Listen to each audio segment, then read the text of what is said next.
პირველ კულინარიულ ვიდეოში ვზივარ მე. ყოველ კულინარიულ ვიდეოში ვდგავარ და.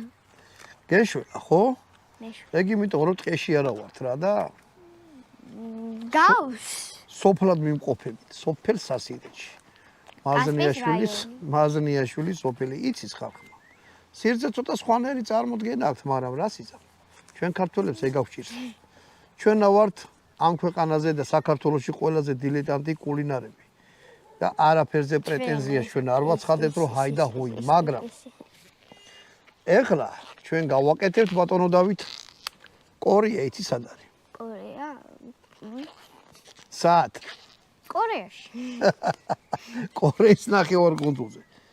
ვა, ხეგრა იაღლიშ და აბა კიდე ნახე არის? არის. მინდი. ვა. ეს რა იაღლიში გააგურე. იჩმედი და გაგეხა. გამეხა. არა უშავს ხდება ხოლმე. კორეული საჭმელი გავაკეთოთ.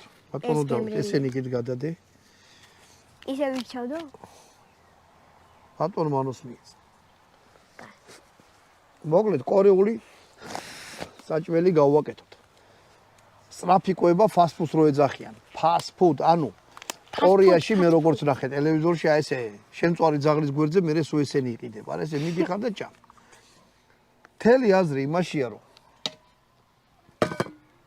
ქათმის კუჭი უნდა ამას. ეს არის ქათმის კუჭის, ну ძირითადად არის ქათმის კუჭი რა. მე კი ძაღლს. მოდი ესე დავარქვათ. ქათმის კუჭი კორეულად. ბატონო დავით, შენ რას თქვი? იყოს ეგრე?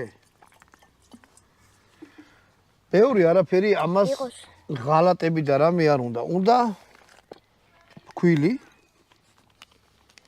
ფქვილს არა აქვს ეხლა მნიშვნელობა, უმაღლესი იქნება, უმდაბლესი, ეხლა რაღაც უბედურობა არ იყოს, მაგრამ ნუ ფქვილი უნდა.